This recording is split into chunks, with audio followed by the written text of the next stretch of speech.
आप सबों को जय मसीह की। प्रभु के घर में आप सबका स्वागत है। हालेलुया। कितने लोग आनंद से भरे हुए हैं। आप सबको ब्लेस्ड दिसंबर, हैप्पी दिसंबर। और ये महीना बड़ा ही ज़्यादा उत्साह से भरा महीना होता है सब मसीहियों के लिए संसार भर में, क्योंकि इस महीने में हम प्रभु यीशु मसीह के जन्मदिन को मनाते हैं। पर मैं अक्सर यूँ कहता हूँ, हम यीशु के जन्म को प्रतिदिन मनाते हैं जब यीशु किसी नए व्यक्ति के जीवन में जन्म लेता है। हालेलुया। यदि आपके जीवन में यीशु ने जन्म लिया है, वो आपका प्रभु है। आइए अपने हाथों को उठाकर उसको धन्यवाद दें। कहें, प्रभु आपका धन्यवाद कि आप मेरे जीवन में हैं। आपका जन्म मेरे अंदर हुआ है, आप मेरे हृदय में हैं। आपको महिमा मिले। हालेलुया। सो ये क्रिसमस मंथ है, और यदि मैं शुरू ही से करूं मैरी क्रिसमस तो कुछ गलत नहीं होगा। Hallelujah, hallelujah. और ये समय है कैरल्स गाने का, जिसमें हम मसीह क्यों आया है और उसका जन्म कैसे हुआ है, उस सारे तथ्यों को गाएंगे, एक दूसरे के साथ खुशी को बांटेंगे और घरों को सजाएंगे। चर्चेस सजी हुई मिलेंगी, और इस समय में मसीही लोग बड़ी सारी शॉपिंग करना भी पसंद करते हैं, और हर प्रकार से हम आनंद मनाते हैं। अपने साथ वाले व्यक्ति को थोड़ा हिला कर कहे, ये आनंद करने का एक महीना है, उत्साह से भरा हुआ एक महीना है। हालेलुया, आमीन। पर बड़े सालों से लोग क्रिसमस मनाते आ रहे हैं। लगभग इसको मेरा ख्याल है 2000 साल से ज़्यादा हो चुके हैं कि लोग क्रिसमस मना रहे हैं। और जैसे जैसे इतिहास में क्रिसमस आगे बढ़ता जा रहा है, क्रिसमस मनाने के मायने बदलते जा रहे हैं। जैसा मैंने पिछली बार भी कहा था कि क्रिसमस मसीह के बारे में है। हालेलुया। बाकी सारी चीजें जो हैं सेकेंडरी है। जो हमारी प्रायोरिटी है, हमारी प्राथमिकता है, वो स्वयं यीशु मसीह है। यीशु क्यों जन्मा। हालेलुया। और क्रिसमस की विशेषता न केवल ये है यीशु की जन्मा, बल्कि ये है कि शब्द देहधारी हुआ है। आने वाले जितने भी सप्ताह ये होंगे दिसंबर के, और हर रविवार आपके साथ इसी तथ्य को मैं आगे रखकर बात करूंगा। वचन देहधारी हुआ, शब्द देहधारी हुआ, परमेश्वर देहधारी हुआ। हालेलुया। इससे पहले कि मैं आगे बढ़ूं, क्यों ना खुदा के कलाम में चलें। एक वचन को पढ़ते हुए हम आगे चलेंगे, जो कि यूहन्ना का सुसमाचार, उसका 1 अध्याय और उसकी 14 आयत में हमें मिल जाता है। और यूहन्ना ने बड़ा ही एक अद्भुत सुसमाचार लिखा है, और यही वो सुसमाचार है, विशेषता जो हमें यह बताता है यीशु कौन थे जन्म से पहले। हालेलुया, आमीन। और कुछ तथ्यों को यूहन्ना हमारे सामने रखते हैं, जिन्हें समझना बड़ा जरूरी है, क्योंकि ये हमारे विश्वास की नींव है। क्योंकि यदि परमेश्वर देहधारी नहीं हुआ तो हमारी मुक्ति भी नहीं हो सकती। यदि परमेश्वर देहधारी नहीं हुआ तो हम पिता को नहीं जानते।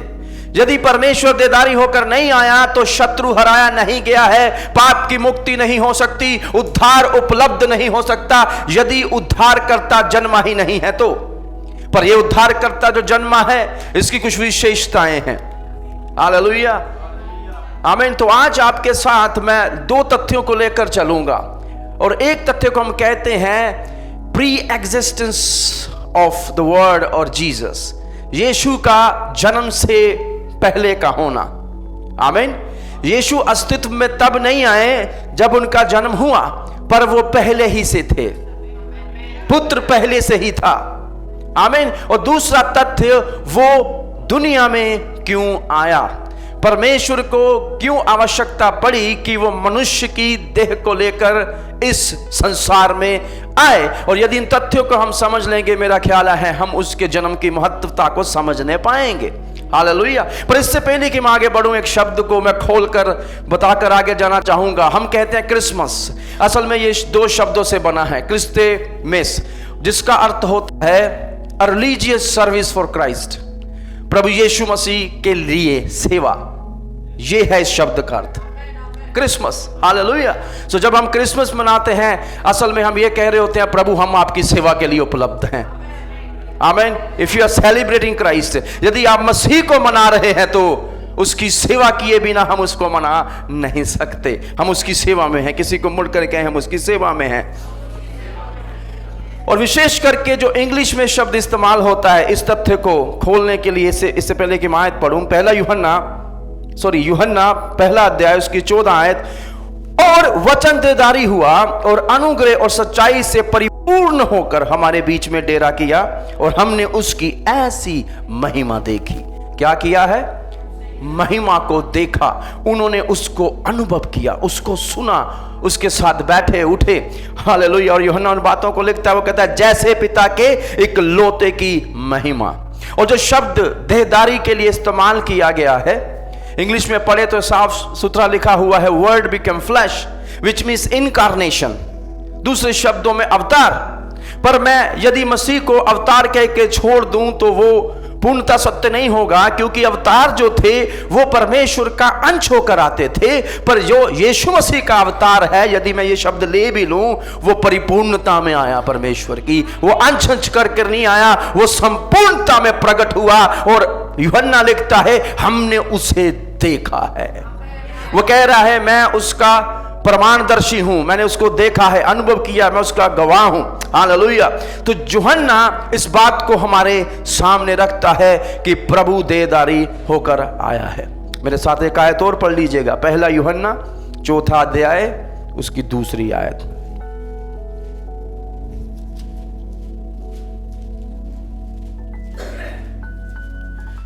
यहां यूहन्ना लिखते हैं, परमेश्वर का आत्मा तुम इस रीति से पहचान सकते हो, जो आत्मा मान लेती है कि यीशु मसीह शरीर में होकर आया है और परमेश्वर की ओर से है। हालेलुया, आमीन। जिसके अंदर वो आत्मा है, जो मसीही विरोधी नहीं है, जो प्रभु को मानता है, वो ये भी मानेगा यीशु दे लेकर आया था। क्योंकि बड़े सारे लोग जो हैं वो ये भी नहीं मानते, ऐसी मन घड़त बातें जो है प्रचारित हो चुकी हैं कि उसका जन्म ही नहीं हुआ था। पर इतिहास गवाह है, किताबें गवाह हैं, मनुष्य गवाह है, और वो कलीसिया जो उस पर विश्वास रखती है इस बात की आज तक गवाही देती है कि उसका जन्म हुआ था और वो क्रूसित भी हुआ था और वो मुर्दों में से भी जी उठा था, वो स्वर्ग उठा लिया गया था, और ये भी विश्वास करती है कि वो आएगा भी। हालेलुया, आमीन। सो यहां पर यूहन्ना कहते हैं कि जो विश्वास करता है कि यीशु दे लेकर आया है। हालेलुया, आमीन। सो इस बात को हमें समझने की आवश्यकता है। पहली बात कि यीशु जब तक उनका जन्म नहीं हुआ था, उनके पास मनुष्यता नहीं थी, जिसको हम ह्यूमैनिटी कहते हैं। आमीन। जब वो दे लेकर आए तभी उन्होंने मनुष्य के गुणों को भी धारण किया। इस बात को हमें समझ लेना अति आवश्यक है, जिसके लिए बाइबल में जो शब्द इस्तेमाल किया गया है वो है एग्नेटो। आमीन। और इसी बात की जो इस बात को प्रमाण करने के लिए पौलुस भी लिखते हैं, वो कहते हैं वो दे लेकर आया, वो मनुष्य बना, पर उसने पाप नहीं किया। हालेलुया। जो दो चीजों की ओर इशारा करता है, एक है ऐश्वर्यता और दूसरा है मनुष्यता। कहें ऐश्वर्यता, मनुष्यता। सही शब्द है मनुष्यता। हालेलुया, आमीन। सो दूसरे शब्दों में डिविनिटी एंड ह्यूमैनिटी, इन दोनों चीजों को हमें समझकर चलना है। क्योंकि यदि उद्धार की बात करनी है, यदि उद्धारकर्ता जन्मा है, तो उसका ये दोनों होना जरूरी था, और आज उसी की हम बात करने जा रहे हैं। हालेलुया, आमीन। सो अगली बात हम करेंगे, इस बात को ध्यान से समझिएगा। क्या इसके बारे में पहले किसी ने कभी बात करी? कई बार कुछ लोग पूछते हैं कि उसने कुंवारी के द्वारा ही जन्म क्यों लिया, और कुछ लोग यूं भी कहते हैं कि कुंवारी जो है वो बच्चों को जन्म नहीं दे सकती। जी हां, यदि आप विज्ञानी या मनुष्य के तरीके से सोचे तो ये नहीं हो सकता, पर यदि आप उसे परमेश्वर के तरीके से सोचे तो संभव है। यदि ग्रंथ कहते हैं परमेश्वर सब बोलकर बना सकता है, तो वही परमेश्वर पुत्र को भी बोलने मात्र से उत्पन्न कर सकता है। पहले तो लोग ये भी नहीं मानते थे कि बच्चे जो हैं गर्भ के बाहर भी बनाए जा सकते हैं, लेकिन आज के समय में बच्चे गर्भ के बाहर भी पैदा किए जा रहे हैं, कि नहीं? हालेलुया। पर यदि यीशु के जिनों में आप कहते जी नहीं, बच्चे गर्भ से बाहर बनाए जा सकते, तो लोग आपको क्या कहते हैं कि इसको बुद्धि मात्र नहीं है। हालेलुया, आमीन। यदि मनुष्य इस जगह तक पहुंच सकता है उस बुद्धि के साथ जो प्रभु ने इसको उपलब्ध की है, तो आप प्रभु की बुद्धि, उसकी क्षमता, इख्तियार, अधिकार के बारे में सोचिए। हालेलुया। क्योंकि बाइबल कहती है, हम विश्वास करते हैं जहां कुछ नहीं था, परमेश्वर के बोलने मात्र से सब चीजें अस्तित्व में आ गई। वैसे ही यीशु कुमारी के घर में आया। हालेलुया। और ये कोई विचित्र बात नहीं थी, विशेष करके यहूदियों के लिए। हो सकता है जब हम लोग सुने, जब आज के समय के लोग सुने, जब उन समय में जब लोगों ने सुना तो उनको अचंभा हो गया, ये कैसे होगा। यही प्रतिक्रिया तो मरियम की भी थी, ये कैसे हो सकता है कि नहीं थी। यदि बाइबल मनुष्य के द्वारा निर्मित की होती ना, तो इसमें मनुष्यों की त्रुटियां नहीं दिखती। दाऊद को साफ सुथरा दिखाया जाता, इब्राहिम में कोई गलती ना मिलती यदि मनुष्य ने लिखी होती। क्योंकि ये परमेश्वर के द्वारा रचित है, इसलिए हमें वो सारी त्रुटियां और गलतियां भी उनकी मिलती हैं। हालेलुया। और कैसे परमेश्वर ने उनका न्याय भी किया। कितनों को समझ आ रहा है? नहीं आ रहा तो थोड़ी देर में आएगा। हालेलुया। सो एक कुंवारी ही पुत्र क्यों जनेगी? क्योंकि बाइबल में इससे पहले कि यीशु मसीह आते, आज भी होता है ना कि जहां पर कोई बड़ी मीटिंग की जानी चाहिए, चाहे वो राजनीतिक मीटिंग हो, चाहे वो धार्मिक मीटिंग हो, चाहे वो किसी और प्रकार की सभा हो, कुछ सप्ताह या महीने पहले तैयारियां शुरू हो जाती हैं और कहा जाता है कि वो आने वाले हैं। होता कि नहीं ऐसा होता? कभी देखा आपने? राजनीतिक तैयारियां, गार्ड लग जाते हैं। यदि बहुत बड़ा राजनेता आ रहा है तो पुलिस वालों को लगा देंगे, एक महीना पहले ही तैयारी होती है, कोई गड़बड़ी ना हो जाए, वो सारी चीजें। और इससे पहले कि यीशु का जन्म होता, एक तैयारी परमेश्वर ने भी करी। क्योंकि मैं विश्वास करता हूं मेरा परमेश्वर योजनाबद्ध प्रभु है। परमेश्वर यकायक कुछ नहीं कर देते कि एकदम उठे चलो जन्म लेते हैं, ऐसा नहीं हुआ। आमीन। और उत्पत्ति के अध्याय 3 से ही इस योजना को दे दिया गया था। आमीन। कि जो वंश होगा उस नारी का, वो उस सर्प के सर को कुचलेगा। और ये सीधी भविष्यवाणी थी यीशु मसीह के बारे में। हालेलुया। कि वो जन्म लेगा और स्त्री के सर को कुचलेगा। आमीन। हम आगे बढ़ते इस बात को समझते हुए, तो यशायाह ने 700 साल पहले इसकी भविष्यवाणी कर दी। कहता है इस बात का तुम्हारे लिए ये चिन्ह होगा। तो पहली बात, कुंवारी से जन्म क्यों हुआ? ताकि सब लोगों के लिए यह चिन्ह ठहरे। आमीन। कि एक कुंवारी ने पुत्र जन्मा है। आमीन। तो यह चिन्ह था। लेकिन उससे पहले उसमें चिन्ह की ओर आपका ध्यान दूं, मेरे लिए एक आयत को खोलिएगा, यशायाह उसका 9 अध्याय उसकी 6 आयत की ओर भी हम ध्यान देंगे, ताकि हम इसकी गंभीरता को समझ पाएं।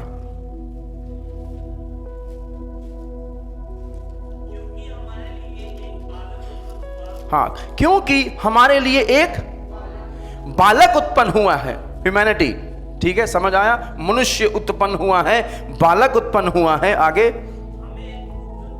पर हमें एक पुत्र दिया गया है। हालेलुया। इस बात को समझिए, एक बालक जन्मा है पर हमें एक पुत्र दिया गया है। और प्रभुता जो है वो उसके कांधों पर होगी। उसका नाम अद्भुत, युक्ति करने वाला, पराक्रमी, अनंत काल का पिता और शांति का राजकुमार होगा। यही एक आयत हमें यीशु की दैविता, ऐश्वर्यता और मनुष्यता के बारे में बता देती है। आमीन। कितने साल पहले? यीशु मसीह के जन्म के 700 साल पहले यशायाह दर्शन देखकर किताब में लिख देता है कि हे यहूदियों, इजराइलियों, इस बात की ओर ध्यान दो, जब वो मसीह राजा आएगा जिसके द्वारा जगत का उद्धार होगा, ये चिन्ह होगा कि देखो एक कुंवारी पुत्र जन्मेगी। कितनों को समझ में आया? आमीन। So it was a sign to the world. ये एक चिन्ह था ताकि हम समझ पाए। और यदि मैं ऐसा भी कहता हूं, कुछ लोग जैसा कहते हैं जी नहीं वो ऐसा नहीं था, वो अलग थी, क्योंकि 2 शब्द हैं जिसकी हम बात करना चाहेंगे और आपसे मैं करूंगा। इससे पहले मैं इसको थोड़ा सा और खोल लूं। हालेलुया।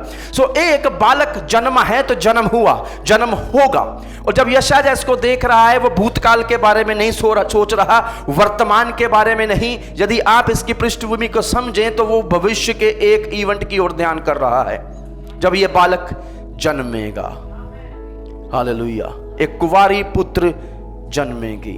तो जन्म की बात की गई है कि वह मनुष्य बने, पर उसके साथ साथ उस बालक का जो जन्मेगा उसके चरित्र के बारे में कुछ बताया गया यहां पर। उसके चरित्र में वो कहता है वो क्या होगा, वो अद्भुत होगा। इंग्लिश में लिखा है ही विल बी कॉल्ड माइटी। क्या पुकारा जाएगा? वो महान पुकारा जाएगा, माइटी गॉड। वो अद्भुत ईश्वर, परमेश्वर करके पुकारा जाएगा। और जो शब्द इब्रानी भाषा में इस्तेमाल हुए हैं वो है एल गिबोर। सब कहें एल गिबोर, एल गिबोर। आमीन। जिसका सीधा था इशारा यशाया कर रहा है कि जो बालक जो जन्मेगा, मनुष्य बनकर आएगा, इसके गुण जो ऐश्वर्य होंगे। You need to understand that. मेरे पीछे कहें एल गिबोर। सो यशाया जब जब एल शब्द का इस्तेमाल बाइबल में करता है, आप इसको देख सकते हैं यशाया 31:3 में भी, वहां पर वो एल का शब्द परमेश्वर के लिए इस्तेमाल करता है। एलोहाय, एलोहीम। आमीन, हालेलुया, इज़राइल। सो एल शब्द जो है वो परमेश्वर के लिए इस्तेमाल किया जाता है। और दूसरा शब्द जो है वो है गिबोर, जिसका मतलब होता है कोई हीरो। हीरो का कोई हिंदी शब्द है? नायक। ये भी अच्छा शब्द है, पर वो खलनायक नहीं है।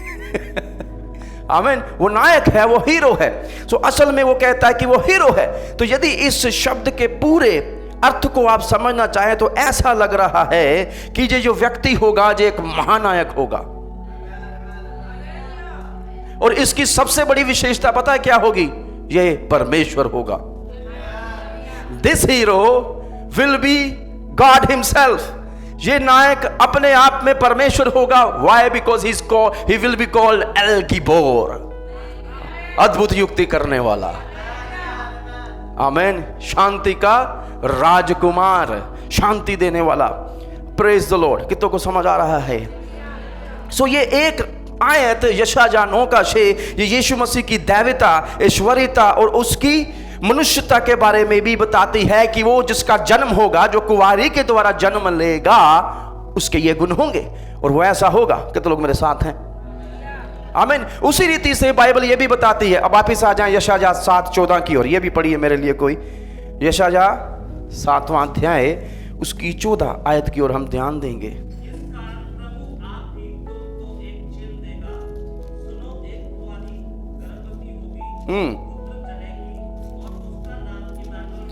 So, सुनो, ध्यान दो।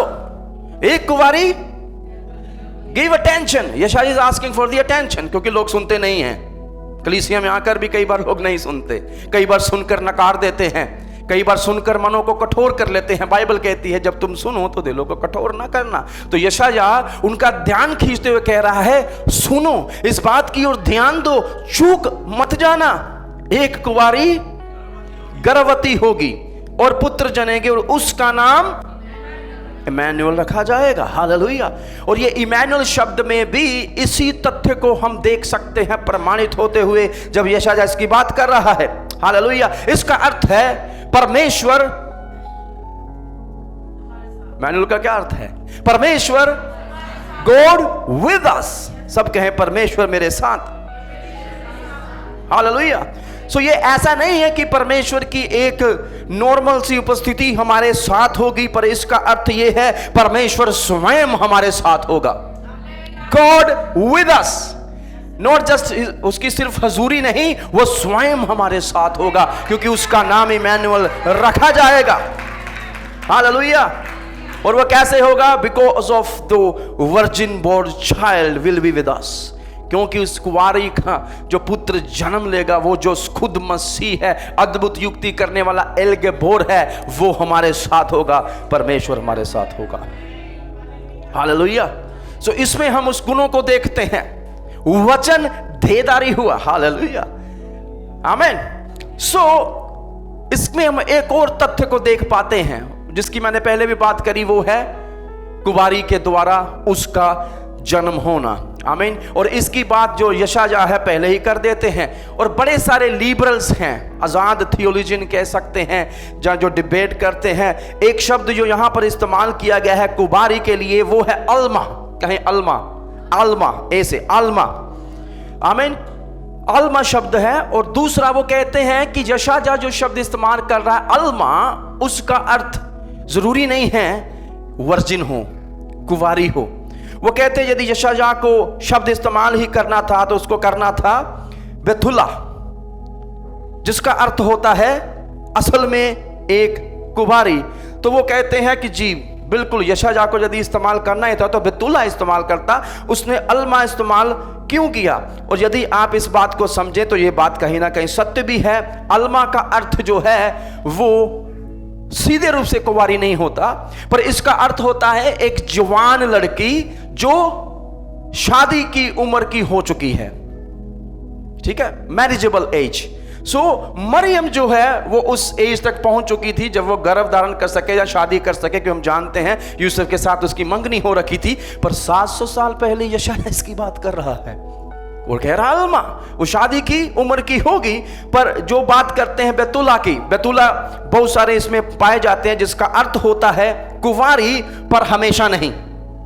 बाइबल में ऐसे कई स्थान हैं जहां पर बेतुला शब्द कुंवारियों के लिए इस्तेमाल नहीं किया गया। एस्तर 2 का 17, एज़ेकियल 23 का 3, जोएल 1 का 8। सो ये पूरी तरह से भी सही नहीं है। हालेलुया, आमीन। सो इसीलिए यशायाह ने शायद वो शब्द इस्तेमाल नहीं किया, पर उसके विपरीत वो अल्मा शब्द इस्तेमाल कर सकता है। हालेलुया।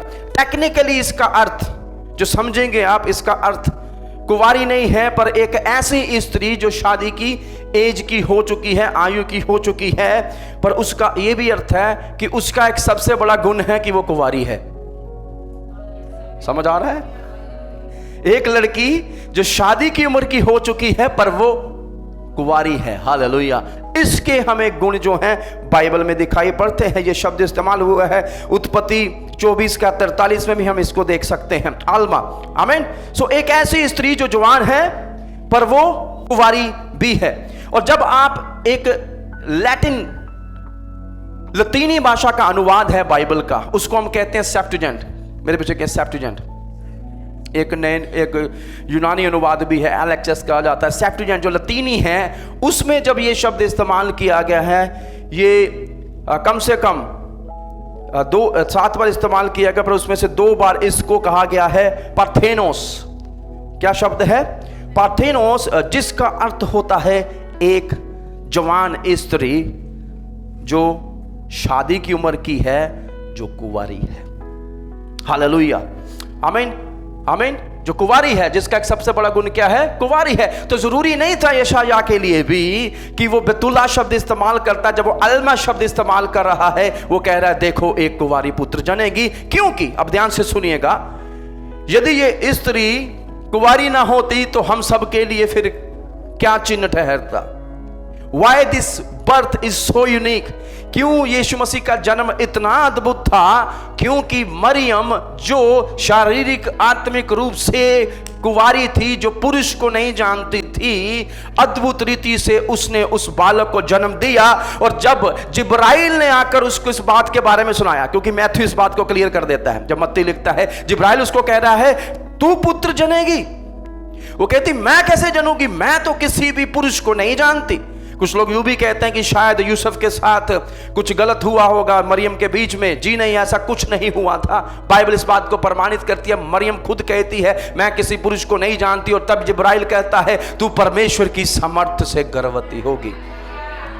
और मरियम के पास क्या ऑप्शन था? वो ना कर सकती थी कि नहीं कर सकती थी? वो कह सकती थी जी नहीं प्रभु, ऐसा ना हो, क्योंकि यदि ऐसा हो गया तो समाज में मैं मुंह दिखाने के लायक नहीं रहूंगी। पर क्योंकि ये फरमान, ये संदेश खुद खुदा की ओर से था और उसने स्वयं जिब्राइल को देखा था, वो ना नहीं कर पाई। वो कहती है कि तेरी दासी के साथ तेरे वचन के अनुसार हो जाए। किसके अनुसार? तेरी दासी, माता नहीं। आमीन। तेरी दासी के साथ वैसा ही हो जैसा कलाम में लिखा है, जैसा तेरा शब्द है। मरियम भयभीत हुई थी। आमीन। कितनों को समझ आ रहा है? हालेलुया। सो जो मती है वो भी इसके बारे में लिखते हैं। जब वो लिखते हैं, बेशक यूसुफ जो संसारिक रीति से यीशु का पिता कहलाया, पर जब जब यीशु की बात होती है वहां पर मरियम का नाम आता है, मरियम का पुत्र। हालेलुया। क्योंकि मती भी इस बात को प्रमाणित कर रहे हैं कि बेशक यूसुफ उसका संसारिक बाप बना, क्योंकि मरियम से यूसुफ की शादी हो गई थी, पर वो मरियम का बेटा था, मरियम के द्वारा वो पैदा हुआ था। हालेलुया। मेरा विश्वास आपको कुछ समझ आ रहा होगा। आमीन। प्रार्थना के साथ इसकी ओर आप देख सकते हैं, क्योंकि बिना प्रार्थना के इन बातों को भी नहीं हम समझ सकते। हालेलुया। सो लूका 1:35 में जिब्राइल उस बात की भविष्यवाणी करते हैं जिसको हम देख चुके हैं। मत्ती 1:16 में जरूर पढ़ना चाहूंगा। आइए मेरे साथ खोलिए मत्ती 1:16। Praise the Lord. क्या ही अद्भुत खुदा का कलाम है, वचन है। इसको खुलने से प्रकाश होता है। क्या लिखा है मत्ती 1:16 में? याकूब से यूसुफ उत्पन्न हुआ जो मरियम का पति था। हालेलुया। सो मत्ती बड़े ध्यानपूर्वक पवित्र आत्मा से परिपूर्ण होकर प्रभु के द्वारा जो बुद्धि उसे प्राप्त हुई उसके द्वारा यह लिख रहा है। आमीन। क्योंकि जब यीशु के जन्म की बात हुई तो केवल मरियम का नाम लिखा गया है यहां पर। आमीन। और एक बात और बताऊं आपको, पुरातन समयों में वंशावलियों में औरतों के नाम नहीं लिखे जाते थे, पर यीशु की वंशावलियों में 5 औरतों के नाम आते हैं। प्रभु का धन्यवाद हो। हालेलुया। आमीन। और उसमें से जो अंतिम औरत है वो है स्वयं मरियम, और यहां पर लिखा हुआ है और मरियम से यीशु जो मसीह कहलाता है उत्पन्न हुआ। किससे उत्पन्न हुआ? हाँ जी, यूसुफ से नहीं उत्पन्न हुआ, ये मरियम से उत्पन्न हुआ है। क्योंकि मरियम ने उसको हाँ कही थी कि देखो एक कुंवारी गर्भवती होगी और एक पुत्र को जन्मेगी जिसका नाम इम्मानुएल रखा जाएगा। और यही बात जो है, जो मत्ती लिखता है, पवित्र शास्त्र प्रमाणित करता है। पौलुस भी पत्रियां लिखते हुए इस बात को कहता है। गलातियों 4:4 खोलिएगा मेरे साथ।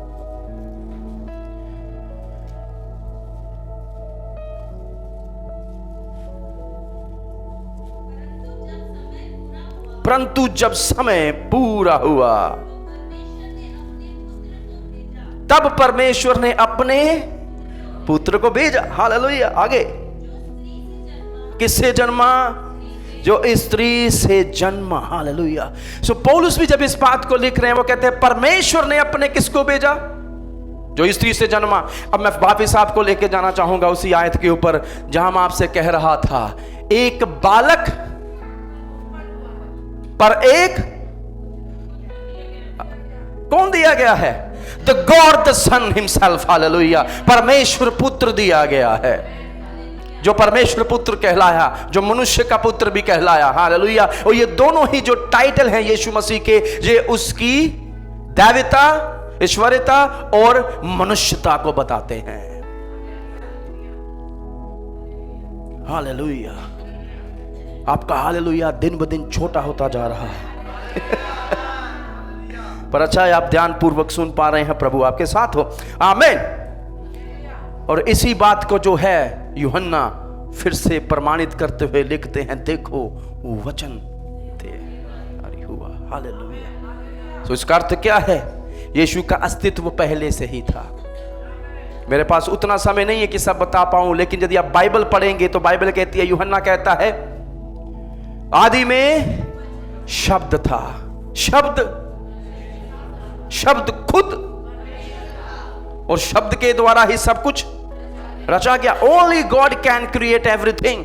पर यहां पर लिखा है वही शब्द देहधारी हुआ, इसका नाम यीशु रखा गया। दूसरे शब्दों में जब सृष्टि की जा रही थी यीशु वहीं पर थे। यीशु कोई सृजी हुई चीज नहीं है, वो स्वयं सृष्टा है। He is the creator himself। क्योंकि शब्द के द्वारा सब रचा गया और उस शब्द का नाम यीशु मसीह है, जिसको जपने से, जिसका नाम लेने से, जिसको ग्रहण करने से उद्धार मिलता है, मुक्ति मिलती है। Hallelujah. Are you excited about Jesus? Amen। So थोड़ा मैंने आपको बताया that is was a sign। एक कुंवारी ही क्यों? क्योंकि ये चिन्ह था। कोई आम स्त्री पैदा कर देते यीशु को तो शायद हम उतना ध्यान नहीं देते, पर ये एक चिन्ह ठहराया गया था कि this is going to be a miraculous sign for the world. Do we believe in Jesus? ये पूरे संसार के लिए एक चमत्कारी चिन्ह होगा, ताकि तुम इसको जब सुनो और देखो तुम्हें समझ में आए कि यही वो है जो उद्धार करने में सक्षम है, स्वयं प्रभु है और स्वयं मनुष्य बनकर आया है। देखो, शब्द देहधारी हुआ। किसी को मुड़कर कहें, वचन देहधारी हुआ है। यीशु मेरे लिए आया है, वो स्वर्ग छोड़ पृथ्वी पर आया, वो परमेश्वर पुत्र मनुष्य का पुत्र बना, ताकि मनुष्य के पुत्र परमेश्वर के पुत्र पुत्रियां बन जाएं। Hallelujah, amen, thank you Jesus. अब मैं इस बात की ओर मनन करना चाहूंगा। वैसे तो बहुत कुछ है सिखाने के लिए इसी में, पर मैं इस बात पर मनन करना चाहूंगा, क्यों परमेश्वर को देह लेकर आना पड़ा। बड़े सारे लोग देहधारियों पर विश्वास नहीं करते। मैं यूं बोलूंगा, ये वाले देहधारियों पर विश्वास करना भी नहीं चाहिए। बाइबल कहती है जो मनुष्य पर भरोसा रखता है वो श्रापित है, पर हम किसी मनुष्य पर नहीं, उस परमेश्वर पर जो मनुष्य बनकर आया है उस पर विश्वास रखते हैं। So Jesus was not a simple incarnation. यीशु मसीह अंश जा कोई छोटे अवतार होकर नहीं आए थे। बाइबल कहती है परिपूर्णता में। यूहन्ना लिखता है इस बारे में भी, वो कहता है यीशु ने हमारे बीच में आकर डेरा किया, सत्य और अनुग्रह की परिपूर्णता में होकर। हालेलुया, और हमें अनुग्रह पर अनुग्रह दे दिया। हालेलुया, आमीन। बाइबल के अनुसार जो अनुग्रह है ना प्रभु का, उसके हम कहते हैं अनमेरिटेड फेवर ऑफ गॉड। परमेश्वर की वो दया जिसके हम योग्य नहीं थे, हमें दे दी गई। पर अगली बात कोई नहीं करता, क्यों दी गई? क्योंकि परमेश्वर दयालु है, परमेश्वर प्रेम करता है, प्रभु भलाई करता है। That's why he has given the grace to us, because he is God himself, क्योंकि वो स्वयं परमेश्वर हैं। कितने लोग तैयार हैं? आमीन। सो हम बाइबल की बात करेंगे। बाइबल इसके बारे में क्या कहती है कि वचन देहधारी क्यों हुआ। आने वाले सब सप्ताहों में शीर्षक यही रहेगा, The Word Become Flesh. That's my ultimate title of these preachings. तो सबसे पहली बात, यीशु हमारे मध्य इसलिए प्रकट हुए ताकि वो पिता को प्रकट कर सके। सब कहें पिता को प्रकट कर सके। और बड़े सारे लोग जो हैं असमंजस में पड़ जाते हैं। वो कहते हैं कि आप कहते हैं परमेश्वर एक है, पर आप बात तीन की करते हैं, पिता परमेश्वर, पुत्र परमेश्वर और पवित्र आत्मा परमेश्वर। वो कहते हैं this is very complex. Yes, God is complex. आमीन। बाइबल कहती है यदि ध्यान से समझे सुधरे तो परमेश्वर को बयान तो नहीं किया जा सकता, पर समझा जरूर जा सकता है। और कई ऐसे चिन्ह हैं। किसी ने मुझे कहा आप परमेश्वर को बताएं वो कैसे। मैंने कहा यदि मैं अपने शब्दों में उसको पिरो पाऊं, ढाल पाऊं, तो वो परमेश्वर नहीं है वो चीज। पर मेरा परमेश्वर वैसा नहीं है। और जब जब लोग बाइबल की बात करते हैं, जब बाइबल के परमेश्वर की बात करते हैं, वो किसी और परमेश्वर की बात करने लग जाते हैं जो लिमिटेड है। हमारा परमेश्वर असीमित है। आमीन। सब कहें असीमित परमेश्वर। हालेलुया। हमारे परमेश्वर को समय, तत्व और स्थान बांध कर नहीं रख सकते। फिर से दोहराऊं, हमारा परमेश्वर को समय, तत्व और जगह या स्थान बांध कर नहीं रख सकते। हालेलुया। क्योंकि इन सब की रचना परमेश्वर ने करी है। और जब लोग हमसे प्रभु की बात करते हैं, आकर उनको बताएं भाई जिस ईश्वर को तू समझने की कोशिश कर रहा है वो तेरी सीमित बुद्धि से सीमित परमेश्वर है। जिस प्रभु की बात हम या बाइबल करती है वो असीमित परमेश्वर है। अब कुछ लोग पूछते हैं कैसे? बाइबल की पहली आयत ही इस चीज को प्रमाणित कर देती है और विज्ञान वहीं पर रुक जाता है कुछ समय के लिए। हालेलुया। बाइबल कहती है आदि में, क्या कहती है? This has to do with the time. विज्ञान जो है वो तीन कहते हैं कुछ चीजें यदि होनी है तो इन तीन चीजों का होना जरूरी है, time, space and matter. Science यही कहती है यदि समय है, भूतकाल, वर्तमान, भविष्य काल, और उसके बाद क्या चाहिए आपको? उस चीज को होने के लिए स्थान चाहिए, जगह चाहिए, तत्व चाहिए, और उसके बाद मैटर जिसको हम तत्व बोलते हैं। ये तीनों चीजें जब एक स्थान पर है तभी कुछ बन सकता है कि नहीं? नहीं बन सकता। मान लीजिए किसी ने ये मोबाइल बनाया, इसके वो 2021 का मॉडल है ये, तो 2021 में किसी ने इसको बनाया और जहां पर बनाया उस जगह का भी तो नाम है। Made in China. और किसने बनाया, किन चीजों को लेकर बनाया, इसमें क्या क्या पड़ा है, तत्व। हालेलुया। सो हर एक चीज जिसको बनाना है उसके लिए हमें समय, जगह और तत्व चाहिए। हालेलुया। और जब लोग परमेश्वर की बात करते हैं वो प्रभु को भी इसी सिद्धांत में डालकर सोचने लग जाते हैं, किसने बनाया, कब बनाया, कैसे बनाया। मैंने कहा भाई, आदि में परमेश्वर ने आकाश और पृथ्वी की रचना, in the beginning the time God Elohim created heavens, space, earth, matter.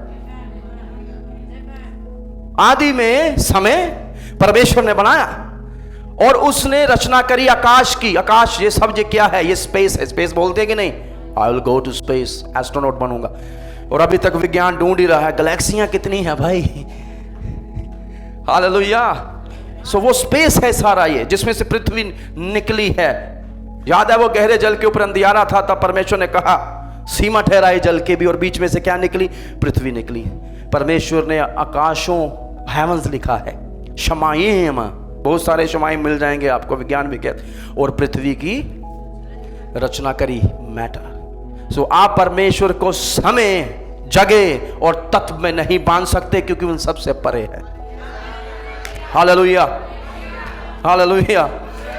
सो वो परमेश्वर जो समय, तत्व और जगह से परे है, जो स्वयं सृष्टा है, उसको प्रकट करने के लिए परमेश्वर पुत्र स्वयं दुनिया में आए। आमीन। लेकिन इससे पहले कि मैं और आगे बढ़ूं, सो मैं बोल रहा था प्रभु को शब्दों में नहीं व्याख्या किया जा सकता, उसको समझा जा सकता है। और उसी तरह से जो शब्द जो है, हम जिसको त्रिएक परमेश्वर कहते हैं, ट्रिनिटी, इसको भी समझा जा सकता है। प्रभु ने हमें बिना तथ्यों के नहीं छोड़ा। और उनमें से एक सबसे साधारण, ये भी जो उदाहरण देने जा रहा हूं, पूर्णता परमेश्वर को परिभाषित नहीं कर सकती, पर थोड़ा हम उसके बारे में समझ सकते हैं कि कैसे। आमीन। जल्दी से 2 लोग मेरे पास आ जाएं, जल्दी से 2 लोग, तीसरा तो मैं स्वयं हूं। ठीक है। हम तीनों व्यक्ति हैं। हम तीनों क्या हैं, व्यक्ति हैं। एक व्यक्ति कौन है जिसमें 3 चीजें होती हैं, उसमें होती है इच्छा, द विल, इंटेलेक्ट, समझने की शक्ति, और उसके बाद इमोशन, जिसे हम कहते हैं जज्बात, एहसास करने की क्षमता, वो एक व्यक्ति बनाती है। तो हम तीनों व्यक्ति हैं, ठीक है। लेकिन क्या हमारे व्यक्तित्व एक जैसे हैं? सोचने वाली बात। हम तीनों अलग अलग व्यक्ति हैं, तो हमारे व्यक्तित्व भी क्या होंगे, अलग अलग होंगे। पर यदि आप बाइबल को ध्यान पूर्वक जांचे, खगोले, पढ़े, तो आपको समझ में आएगा पिता परमेश्वर, पुत्र परमेश्वर, पवित्र आत्मा परमेश्वर का व्यक्तित्व एक जैसा है। काम अलग हैं, their roles are different but they are the same thing। क्योंकि परमेश्वर भी सृष्टि करता है और पुत्र ने भी सृष्टि करी। प्रभु भी पाप क्षमा करता है और पुत्र ने भी पाप क्षमा किए।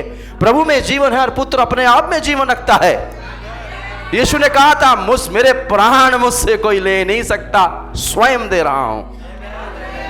और वैसे ही गुण पवित्र आत्मा में भी पाए जाते हैं, क्योंकि जब सृष्टि की गई थी, बाइबल कहती थी पवित्र आत्मा वहां मंडरा रहा था। नहीं लिखा किसी ने पवित्र आत्मा को बनाया था। आमीन।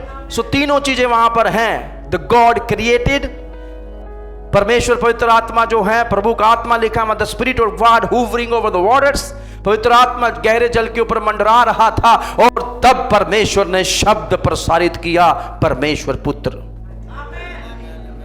कितनों को समझ आ रहा है? वचन देदारी हुआ। आदि में वचन था, कैसे था, ऐसे था, और उसी शब्द मात्र से सब कुछ बनाया गया। जब परमेश्वर ने अपने मुंह खोलकर कहा, लेट देयर बी लाइट, तो जब बनाने की बारी आई, प्रभु ने सबसे पहले प्रकाश को स्थापित किया। आमीन। ये समझ आ गया आपको? चलिए अब बढ़ जाइए, प्रभु आपको आशीष दे। और एक ऐसे ही उदाहरण हमें दुनिया में भी मिल जाती है। कितने लोग पानी पीना पसंद करते हैं? पानी की जो वैज्ञानिक वैल्यू होती है उसका पता है आपको? H, कोई हिंदी वाला है? सब लोग यहां पर जब भी हम बात करते हैं कुछ अंग्रेज बन जाते हैं। जब उनसे इंग्लिश में बात करो फिर कहते हैं इंग्लिश नहीं आती। है कि नहीं? कई आप देखिए कार चलाने वाले को क्या कहते हैं? ड्राइवर याद है, चालक याद नहीं है इनको। चलिए कोई बात नहीं, प्रभु आपको आशीष दे। जो वैज्ञानिक वैल्यू है पानी की, टीचर्स बैठी हुई हैं हमारे पास 2-4, वो H2O है, ठीक है, ये है उसकी वैज्ञानिक वैल्यू। दूसरे शब्दों में पानी यही है। यदि एक भी चीज इसमें से निकाल दे तो वो पानी नहीं हो सकती। पर पानी जो है संसार में 3 चीजों में पाया जाता है। The water has 3 forms. कोई बताएगा मुझे पानी किन किन चीजों में पाया जाता है? तरल, जब आप कहते हैं तरल तो वो क्या है? पीने योग्य पानी। और ठोस क्या है? बर्फ देखने जाते हैं, पहले बारिश होती है तेज तेज। जब मैं धर्मशाला गया था देखने के लिए, it was raining very fast, all of sudden बड़ी तेज बारिश हुई। जो इतनी तेज बारिश हुई, जो टेम्परेचर था वो गिरने लग गया, और वही पानी जो बर्फ में परिवर्तित हो गया, तो ठोस। आमीन। और उसके बाद चाय सब पीते हैं, सर्दियां हैं, अब तो पानी गर्म कर करके नहाएंगे। तो यदि आप गैस पर थोड़ी देर पानी को रहने दे तो तरल पदार्थ है वो वाष्पित हो जाता है। तो जो वाष्पित हुआ पानी, यदि उसको भी आप ऊपर से रोक ले तो वो बूंदे होकर टपकने लग जाएगा। तो असल में जो पानी है वो 3 फॉर्म्स में पाया जाता, आकारों में पाया जाता है। इसको हम कहते हैं तरल, ठोस और वाष्प। पर जब ये तीनों ये होते हैं तब भी इसकी जो वैज्ञानिक वैल्यू है वो H2O ही रहती है। कैसे हो सकता है? लोग यही तो पूछते हैं, कैसे हो सकता है? पिता परमेश्वर, पुत्र परमेश्वर, पवित्र आत्मा परमेश्वर एक जैसे कैसे? वैल्यू एक ही है। Hallelujah, they are God himself. और भी कई उदाहरण है जो मैं दे सकता हूं। मनुष्य 3 चीजों से बनाया गया है। पता है क्या क्या? बाइबल के अनुसार आत्मा, प्राण और शरीर। पर है तो आप एक ही। अब ऐसा थोड़ी है आपकी आत्मा घर पर और शरीर जहां पर आ गया। कईयों के साथ हो भी जाता है ऐसे, पर वो तो मैं मजाक के तौर पर बोलता हूं कि बैठे यहां पर हैं, घूम कहीं और रहे हैं। हालेलुया। कितनों को समझ में आया? बाइबल कहती है वो परमेश्वर को किसी ने नहीं देखा। सबसे पहली चीज, क्यों वचन देदारी हुआ? वो इसलिए ताकि उस अन्य देखे परमेश्वर को वो प्रदर्शित कर सके। जो निर्गुणा था उसको 100 गुना में प्रदर्शित कर सके। God without attributes, God with attributes. प्रभु को समझा जा सकता है। आमीन। आइए एक आयत को हम पढ़ेंगे, यूहन्ना 1:18।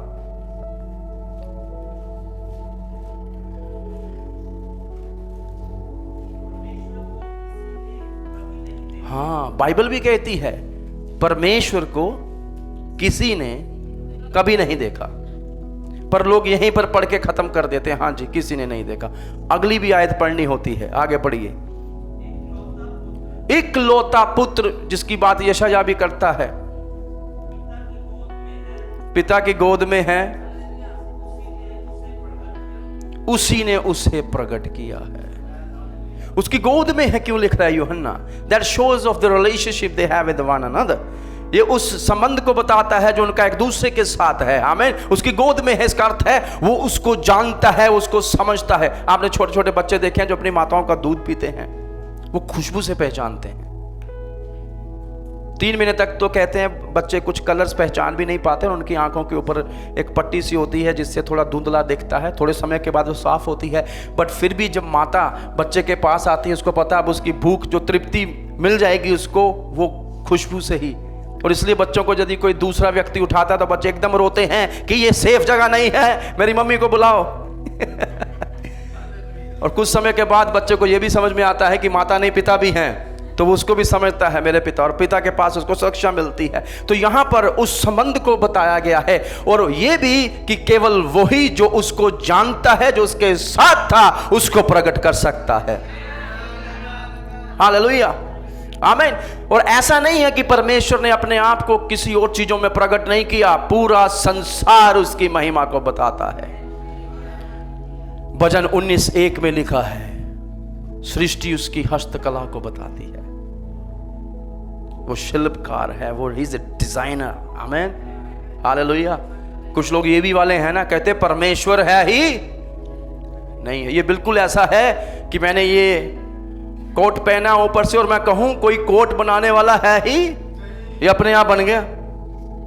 सेल्स आए थे, सेल्स सेल्स में से धागे निकले, धागों में से बटन, कोट सब अपने आप बुनना शुरू हो गए। तो लोग मुझे क्या कहेंगे कि इनकी मती मर गई है, इनको समझ नहीं आ रहा, क्योंकि डिजाइन है तो डिजाइनर भी तो होगा। हालेलुया। और उसी प्रकार से तमाम सृष्टि का इतना बड़ा डिजाइन है कि ग्रह भी आपस में टकरा नहीं रहे। बड़ी अच्छी से इनको चलाने वाला कौन है? हु इज द चालक? हम सब कहते हैं हर चीजें हम चलाते हैं, चल रही, अपने आप तो कुछ नहीं हो रहा। So if there is a design, वो एक डिजाइनर की मांग करती है। और यदि वो डिजाइनर परमेश्वर नहीं है तो मुझे बता दीजिएगा कौन हो सकता है?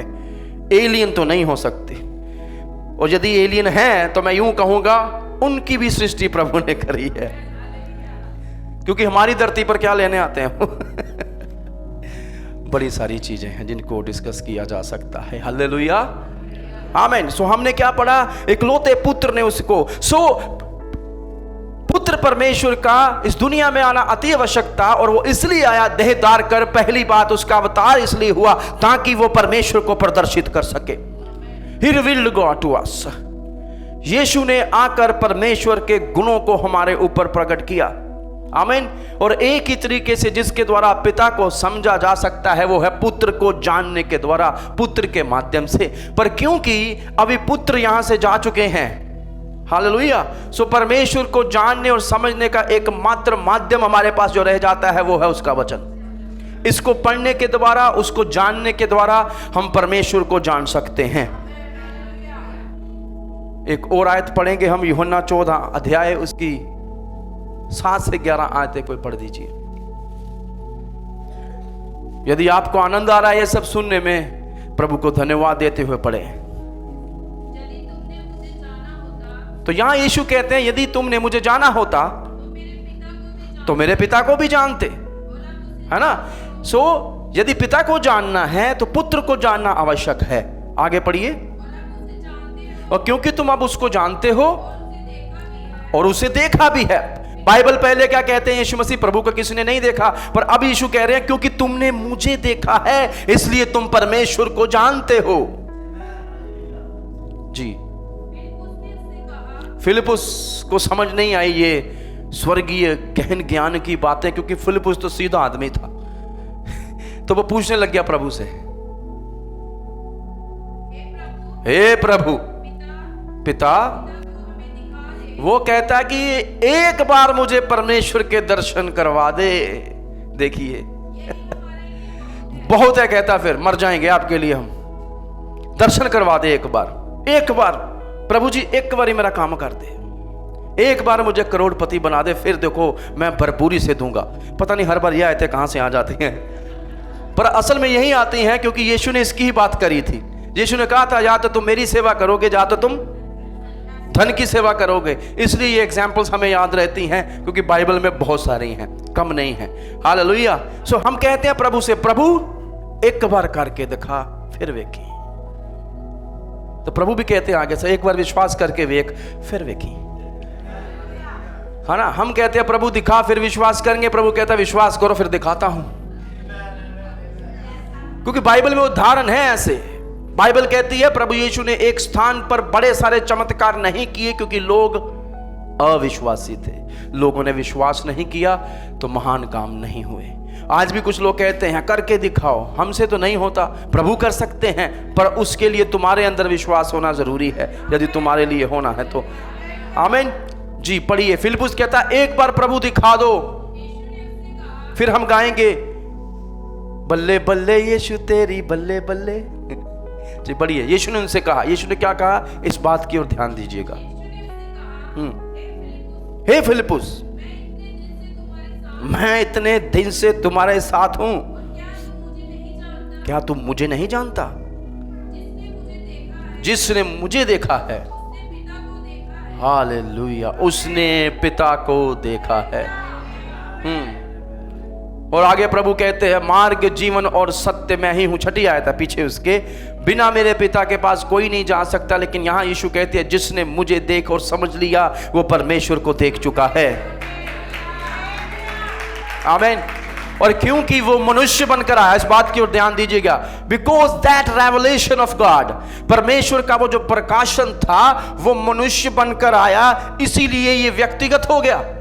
दूसरे शब्दों में आप यीशु को व्यक्तिगत रूप से जान सकते हैं, इसलिए हम कहते हैं व्यक्तिगत उद्धारकर्ता, सार्वजनिक नहीं। Hallelujah. Jesus has to be your personal saviour. यीशु आपका व्यक्तिगत प्रभु बन सकता है, वो सार्वजनिक वाला नहीं, मास वाला नहीं। आपको व्यक्तिगत रूप से समझना पड़ेगा। बच्चों को भी जो यहां बैठे हैं, प्रभु को जीवन देना पड़ेगा, पापों की क्षमा मांगनी पड़ेगी, व्यक्तिगत प्रभु बनाना पड़ेगा, फिर ही आराधना में हाथ भी उठेंगे। हो सकता है अभी तक यीशु आपके माता पिता का प्रभु है और आप ऐसे ही देखते हैं कि चर्च इसलिए जाना है क्योंकि मम्मी पापा जा रहे हैं, पर एक दिन आना चाहिए जब आप भी कहें यीशु मेरा व्यक्तिगत प्रभु है, he is my personal saviour. आपको उसको व्यक्तिगत लेवल पे जानना बड़ा जरूरी है। एवरीबॉडी, चाहे आप बूढ़े हैं, जवान हैं, जो भी मुझे सुन रहे हैं, आज मैं आपसे कहना चाहूंगा, Jesus has to be your personal saviour और else he is not your saviour at all.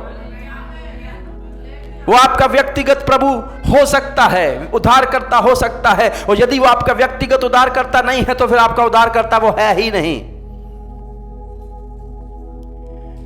Yes, आमीन, प्रेज द लॉर्ड। सो क्योंकि वो मनुष्य बनकर आया, इसलिए परमेश्वर का प्रकाशन व्यक्तिगत हो गया, व्यक्ति में आया, पर्सोनिफाइड हो गया। और क्योंकि वो परमेश्वर है, इसीलिए इस प्रकाशन पर विश्वास किया जा सकता है कि ये सत्य है। आप समझ में आया आपको? हालेलुया। क्योंकि वो व्यक्ति बनकर आया तो ये व्यक्तिगत हो गया, पर क्योंकि वो परमेश्वर है इसलिए हम इस पर विश्वास कर सकते हैं क्योंकि ये सत्य है। This is completely truthful. दूसरी चीज, क्यों उस वचन को परमेश्वर को दे लेकर आना पड़ा? ताकि हमारे लिए एक आदर्श वो रख दे, कैसा जीवन जीना है। मैं अक्सर लोगों से कहता हूं, हमारा असली आदर्श अब्राहिम नहीं हो सकते। वो अच्छे व्यक्ति थे, उनसे आप बड़ी बातें सीख सकते हैं, पर वो सिद्ध नहीं है, परिपूर्ण नहीं है। हमारे लिए एक ही सबसे बड़ा उदाहरण दिया गया है जिसके द्वारा हमें अपने जीवन का चालन करना है, जिसके अनुसार जीना है, वो स्वयं प्रभु यीशु मसीह है। आमीन। सो प्रभु यीशु मसीह का जो पृथ्वी पर जीवन था वो हमारे सामने इस बात का आदर्श रखता है कि हमें भी अब कैसा जीवन जीना है। और पहला पत्रस 2 अध्याय उसकी 21 आयत में पत्रस लिखते हैं कि अब यीशु मसीह ने हमारे सामने एक ऐसा आदर्श रख छोड़ा है ताकि हम भी उसके पद चिन्हों पर चले। हालेलुया। सो हमारा आदर्श कौन है?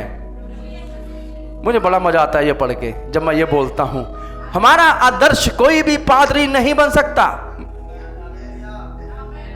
मैं स्वयं पादरी हूं, क्या करूं, विडंबना है ना। कुछ लोग कहते हैं पादरी साहब हम आपका पीछा करते हैं। मैंने कहा गिरोगे एक दिन, मेरा पीछा मत करो, तुम यीशु का पीछा करने के लिए बुलाए गए हो। आमीन। अपने गुरु का या अपने पासवान का आदर करें, बल्कि दुगना आदर करें। कुछ लोग अपना तो बहुत आदर करते हैं पर प्रभु के दासों का आदर करना भूल जाते हैं। You know your respect but you forget to honour the man of God double. Bible कहती है उनका दुगना आदर करो। हालेलुया। पर मैं ये कह रहा हूं क्योंकि वो मनुष्य है इसलिए उसके जीवन में त्रुटियां हो सकती हैं, इसलिए वो भी गिर सकता है। पीछा करने के लिए वो आदर्श नहीं हो सकता, पर हां हर एक पासवान को अच्छा आदर्श बनना जरूर चाहिए। और इसलिए मैं अक्सर बोलता हूं यदि उनसे कुछ गलतियां हो उनके लिए प्रार्थना करें, उनको गिरा ना दें। हालेलुया। ऐसा करने से आप भी फलवंत होंगे और कलीसिया भी, क्योंकि यहां पर जितने बैठे हैं बिना अनुग्रह से नहीं बैठे हुए। हमने खुद नहीं कमाया, जो उसने क्रूस पर कमाई करी वो हमें दे दी है। हालेलुया। और इसीलिए मैंने कहा आदर्श केवल यीशु बन सकते हैं। अपने पास्टर का, अपने गुरु का, चाहे वो प्रेरित कहलाएं, भविष्यवक्ता हैं, सुसमाचारक हैं या शिक्षक हैं, उनका आदर करें। But then I would say वो भी गिर सकते हैं, चाहे वो कोई भी है, चाहे वो 10,000 20,000 की भीड़ को लेकर चलाता हो। वो क्षमता भी खुदा की ही दी हुई है, एक दिन उसका भी हिसाब हो जाएगा। पर पीछा हमें मनुष्य का नहीं, स्वयं प्रभु का करना है। वो छोटा आमीन हालेलुया। कुछ लोगों के मन में मैं तो मेरा ही पीछा करता हूं, कुछ लोग अपना ही पीछा करते हैं, और कुछ लोग उनका पीछा करते हैं जो दुनिया का पीछा करते हैं, और थोड़ी देर के बाद वो दुनियावी बन जाते हैं, संसारिक हो जाते हैं। फिर उन्हें संगतियों में आनंद, फिर उन्हें पासवान की बातें अच्छी, फिर उनको बाइबल में रुचि, फिर वो कहते हैं दुआ क्या करनी है, छोड़ो, आज ऐसे ही घर से निकलेंगे। मैं एक व्यक्ति की न्यूज देख रहा था। He was having the one of the best car, best मतलब 2 करोड़ 2.5 करोड़ की होगी। उनको लग रहा था कि अब हमें किसी की आवश्यकता नहीं है, this car will save us. यदि एक्सीडेंट भी होगा तो, एक्सीडेंट हुआ, कार के ऊपर कच्चे उड़ गए, नहीं बचा पाए वो। जीवन मृत्यु उसके हाथ में है, ना ही कार बचा सकती है, ना ही कार बचा सकता है। हालेलुया। पिछले दिनों में जब ब्लैक आउट हुआ था, कईयों ने हमें कहा पठानकोट छोड़िए, जल्दी आ जाइए, इधर आ जाइए, उधर आ जाइए। मैंने कहा मौत आनी है तो उधर भी आ जाएगी, मौत कहीं भी आ सकती है, उसका रास्ता आप नहीं रोक सकते, पर प्रार्थना तो कर सकते हैं। आमीन हालेलुया। 1 यूहन्ना 2:6 में लिखा हुआ है, जो कोई कहता है कि मैं उसमें बना रहता हूं, उसे चाहिए कि आप भी वैसा ही चले जैसा वह चलता था। बस यदि हम कहते हैं हम प्रभु के हैं, यदि हम कहते हैं हम मसीही हैं, यदि हम कहते हैं हम क्रिश्चियन हैं, whatever Christian you are, I don't care किस डिनोमिनेशन से हैं, कोई फर्क नहीं पड़ता बाइबल को। पर बाइबल ये कहते हैं इफ यू क्लेम, यदि तुम घोषणा करते हो, इफ यू क्लेम्स, ठीक है, यदि तुम इस बात की घोषणा करते हो और कहते हो, क्या कहते हो, whoever says he abides in him ought to walk in the same way in which he walked। तो इसलिए उसके ऊपर यह बात अप्लाई हो जाती है, करना ही पड़ेगा कि जैसा वो चलता था वैसे तुम भी चलो। आमीन। सो यीशु का जन्म जो हुआ, यीशु जो देहधार कर पृथ्वी पर आए, इसलिए आए ताकि हमारे सामने वो आदर्श रख कर जाएं, ताकि हम भी वैसा जीवन जी सकें जैसा वो जी कर गया है। हालेलुया। मेरी प्रार्थना प्रभु आपको क्षमता दे वैसा जीवन जीने के लिए जैसा यीशु मसीह स्वयं जी कर गए हैं, वो हमारे लिए आदर्श बना। तो सबसे पहली बात, क्यों देहधार कर आया वो? ताकि परमेश्वर को प्रकट कर सके। दूसरी बात, ताकि हमारे सामने वो एक अच्छा आदर्श रख सके। तीसरी बात, क्यों देहधार कर आया? ताकि वो हमारे लिए एक प्रभावशाली बलिदान उपलब्ध करवा सके हमारे पापों के लिए। सब कहीं इसलिए आया ताकि प्रभावशाली बलिदान उपलब्ध किया जा सके, क्योंकि यदि वो जन्मा नहीं है तो वो बलिदान भी नहीं हो सकता। If he hasn't born, he cannot be a savior of humanity। यदि वो मनुष्य बनकर पैदा नहीं हुआ तो वो हमारे लिए बलिदान भी नहीं हो सकता, तो उद्धारकर्ता भी नहीं बन सकता, क्योंकि पाप की मजदूरी मौत है। बाइबल कहती है if you do sin you have to do the payment, you have to pay the price, and which is death, जो कि मृत्यु है। ये पाप की पुकार है, और इसीलिए इस बात को हमें समझना पड़ेगा कि यदि प्रभु चाहते भी तो भी हमारी मुक्ति नहीं कर पाते थे यदि वह मनुष्य बनकर नहीं आता। क्यों? Because God can not die, क्योंकि परमेश्वर मर नहीं सकता। कि मर सकता है? जोर से कहिए, वो मर नहीं सकता। और इसीलिए हमें एक ऐसे उद्धारकर्ता की आवश्यकता थी जो मनुष्य हो, इन ऑर्डर टू डाई, ताकि वो मर सके मनुष्य बनकर। हालेलुया। पर एक साधारण मनुष्य की मृत्यु हमारी मुक्ति, और इसीलिए उस उद्धारकर्ता का परमेश्वर होना भी जरूरी था। कितनों को समझ आ रहा है?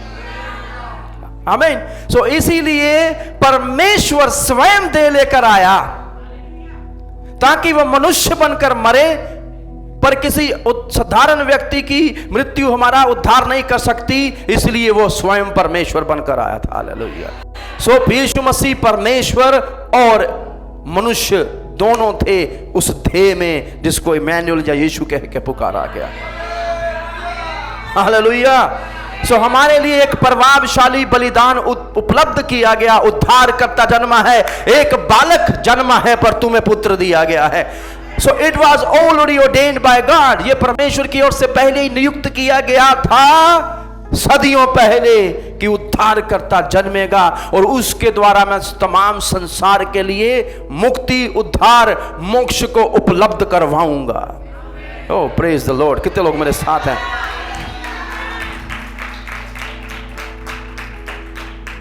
और इसलिए हमारे पास एक गॉड मैन सेवियर होना जरूरी था, जो 100% ईश्वर हो, 100% मनुष्य हो, और हमारे प्रभु यीशु में हमने उसको पा लिया है।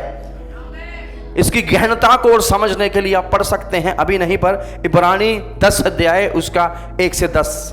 आमीन। चौथी बात, वो क्यों देहदार कराया, क्यों वचन देहदारी हुआ? ताकि वो योग्य बने उस वाचा को पूर्ण करने के लिए जो परमेश्वर ने दाऊद से बांधी थी। दाऊद को सब जानते हैं। दाऊद वो मनुष्य है जो परमेश्वर के द्वारा चुना गया था राजा बनने के लिए। आमीन। किसका राजा बनने के लिए? इजराइलियों का राजा बनने के लिए। उससे पहला राजा शाऊल था, पर शाऊल ने पाप किया, वही किया जो प्रभु को पसंद। राजा बनने के लिए चुना गया था, याजकीय काम करने लग गया, तो प्रभु ने उसको नकार दिया क्योंकि वो प्रभु की आज्ञा से बाहर हुआ। प्रभु ने अपना मन दाऊद की ओर लगाया, दाऊद का अभिषेक किया। एक दिन दाऊद राजा बन गया, पर दाऊद ने भी पाप किया। उसने एक ईमानदार विश्वास योग्य सिपाही जिसका नाम ऊरिया था, उसको मरवा दिया और उसकी पत्नी बैतशेबा के साथ पाप किया, व्यभिचार किया, और इसलिए परमेश्वर ने उसको भी सजा दी और उसका पहला जो पुत्र उत्पन्न हुआ था वो मर गया। और उसके बाद उनके द्वारा दूसरा उत्पन्न होता है जिसका नाम सुलेमान रखा गया। पर दाऊद की एक इच्छा थी उसके अंदर, जो सदापन, वो परमेश्वर का मंदिर बनाना चाहता था।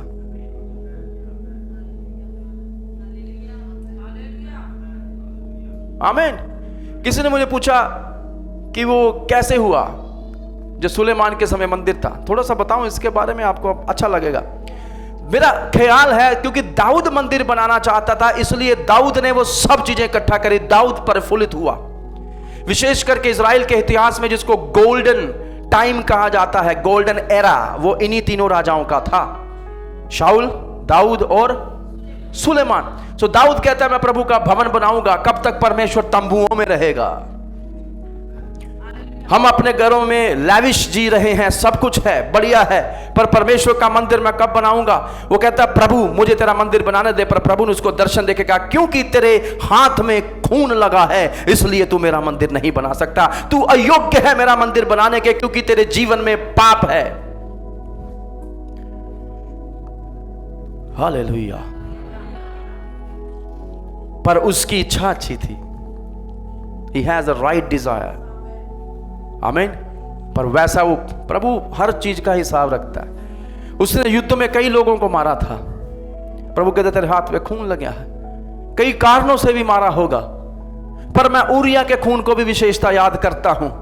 उसने निर्दोष का खून बहाया था और माना नहीं अपने पाप को। कुछ लोग अपने पाप को कभी नहीं मांगते जब तक मुंह पर जाके ना बोलें कि ये पाप किया आपने। कुछ लोग पास्टर का भी इंतजार करते रहते हैं कि पादरी साहब पकड़ के मुंह पे बोल दें फिर मानेंगे। ऐसे नहीं, गलती मानने में बड़ा ही ज्यादा जोर लगता है लोगों का। दाऊद नहीं मान रहा था, परमेश्वर को नाथान को भेजना पड़ा क्योंकि शमूएल मर चुके थे।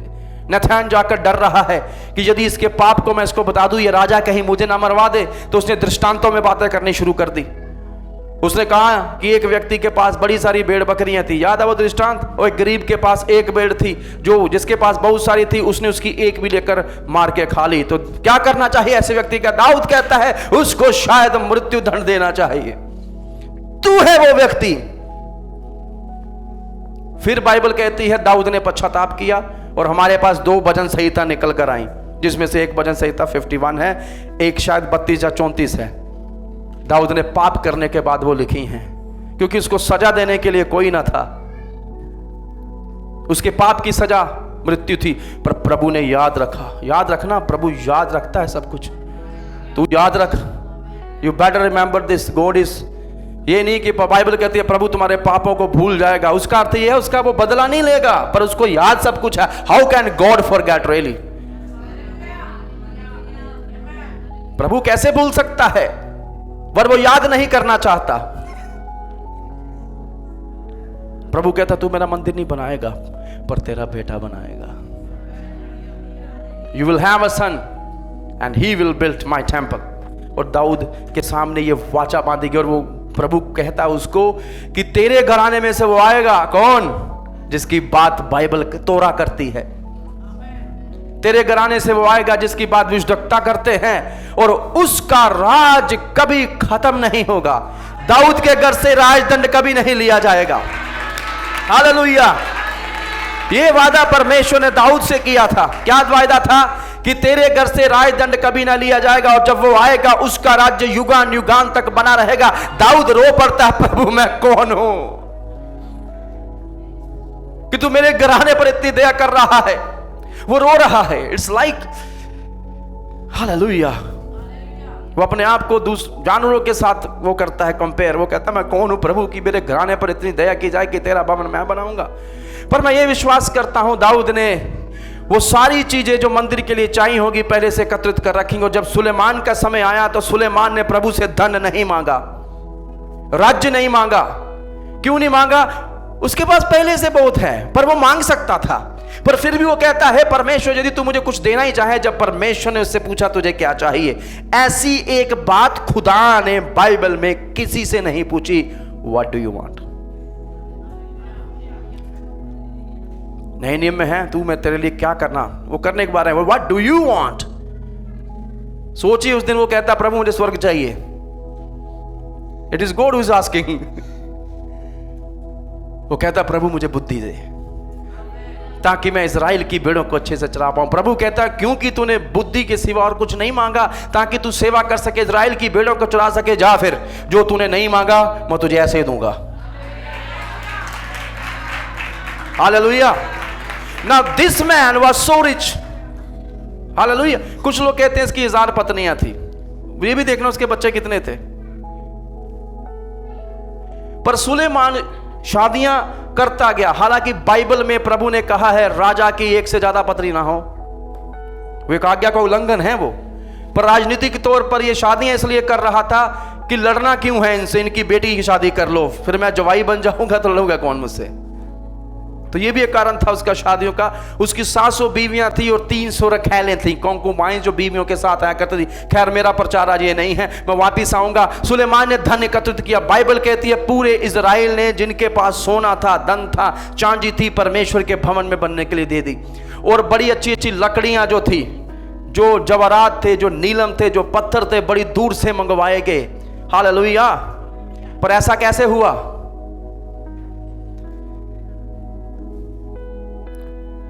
Because of their heart. उनका हृदय खुदा के साथ सही था और कुछ ही समय में मंदिर बन के तैयार हो गया। इजराइलियों ने बनाया मंदिर, अपनी मेहनत से बनाया मंदिर, अपनी धन संपत्ति से बनाया मंदिर। एक और बात इसके साथ जोड़ना चाहता हूं पर कईयों को ठेस लग जाएगी इसलिए मैं नहीं जोड़ूंगा। आमीन। पर जिसकी बुद्धि हो वो समझ ले।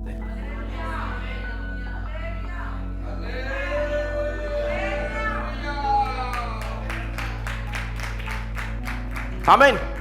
सुमा दाऊद की बात करता, ये सारी कहानी बतानी पड़ी क्योंकि इसकी गहनता को हम समझे। दाऊद से प्रभु कहता है तेरा बेटा मेरा भवन बनाएगा, पर तेरे वंश में से मसीह आएगा, वो राजा आएगा। आमीन। और इसीलिए जब जिब्राइल मरियम के पास आता है, लूका का सुसमाचार खोलिए, पहला अध्याय 31, 32, 33 आयत की और हम देखेंगे।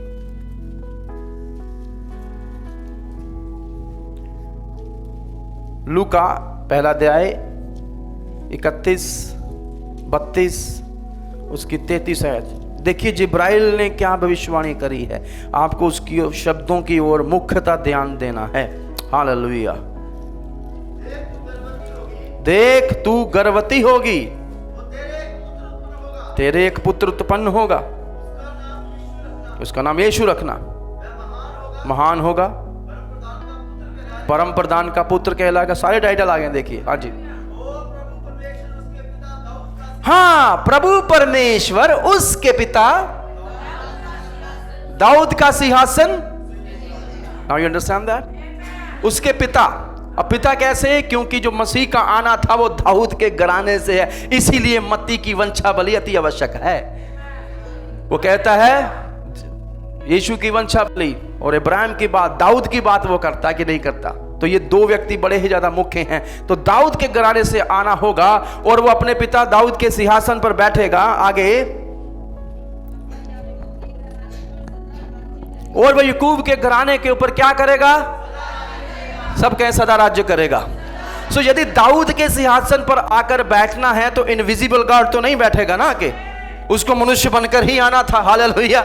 इसलिए वो मनुष्य बनकर आया ताकि सदा काल के लिए वो दाऊद के सिंहासन पर बैठ सके। अब जब यीशु का आना होगा ना, तो बाइबल के अनुसार वो सिंहासन इज़राइल में लगाया जाएगा, उसी जगह पर जहां से सब राजा, वहां से राज्य करेगा प्रभु और हम उसके साथ होंगे। वो बैठेगा सदा काल के लिए। पहली बात, पर क्या एक मनुष्य सदा काल के लिए राज्य कर सकता था?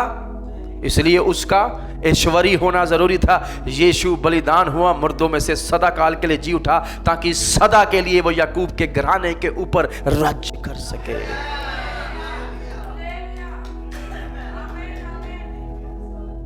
आमीन।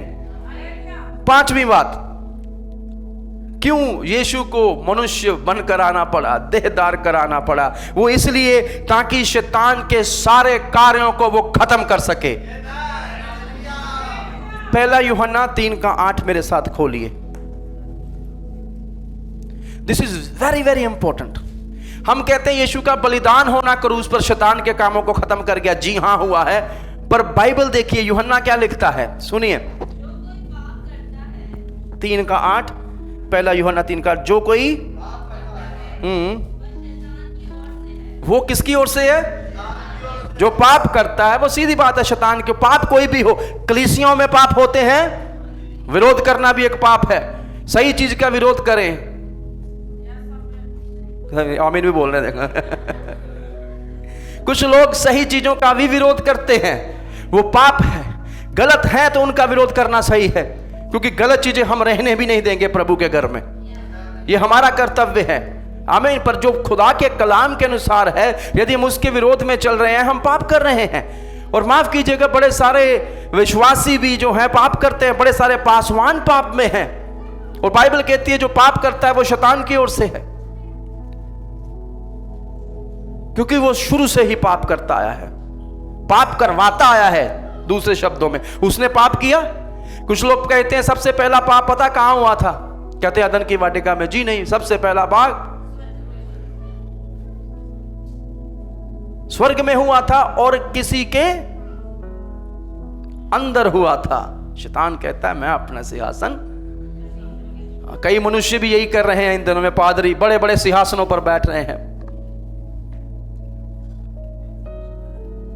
और हम बड़ा खुश होकर जाते हैं सिंहासन देखने।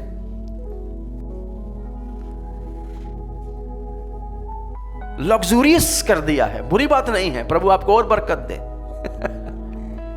हालेलुया। मुझे सबसे अच्छा क्या लगता है पता है? जब प्रभु को पता था मनुष्य मेरे पास नहीं पहुंच सकता, वो हमसे मिलने आ गया।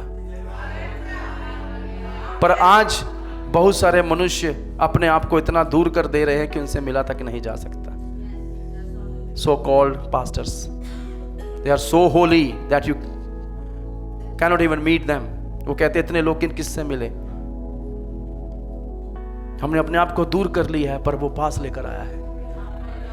हालेलुया।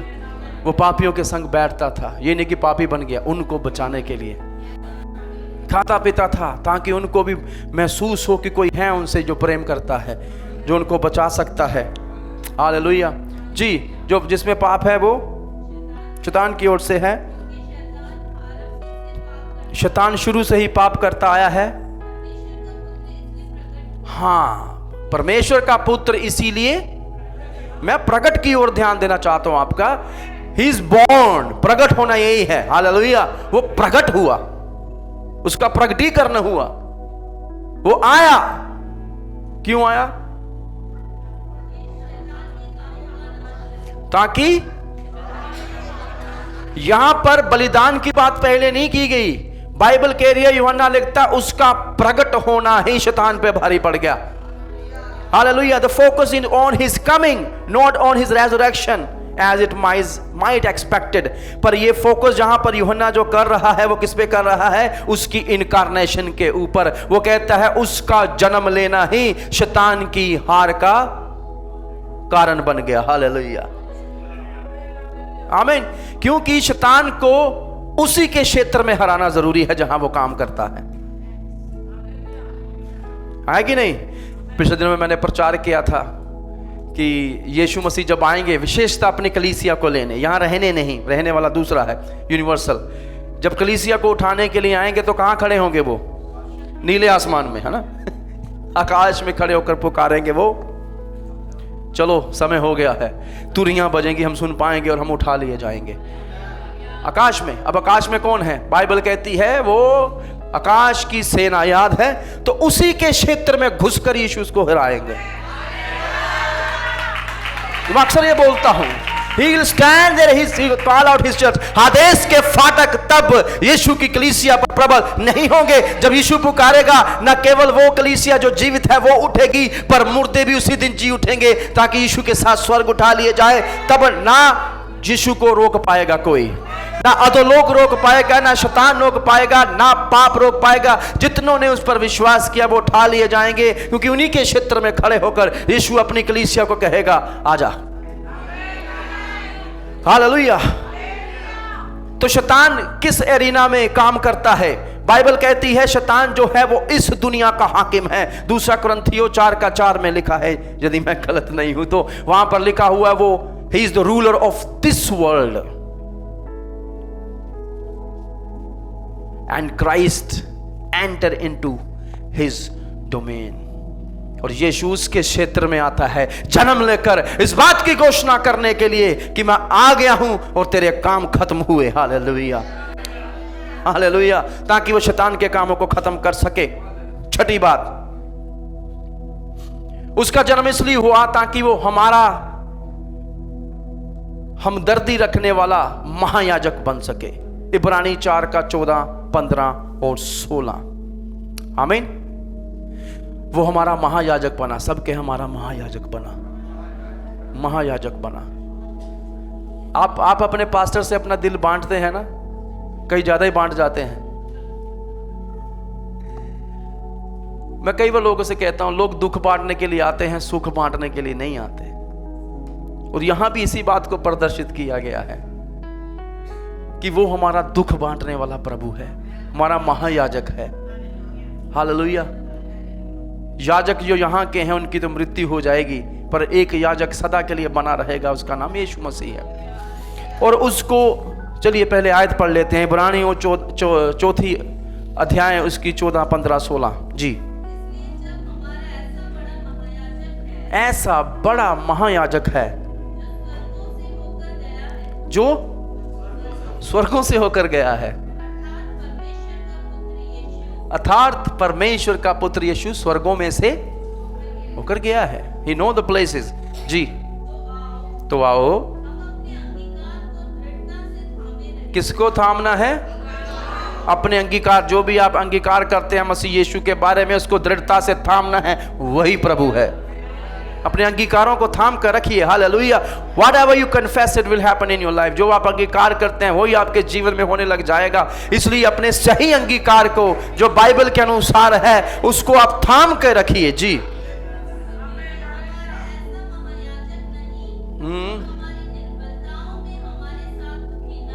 ऐसा महायाजक नहीं है कि हमारी निर्बलताओं में हमारे साथ दुखी ना हो सके, हमारे समान परखा तो गया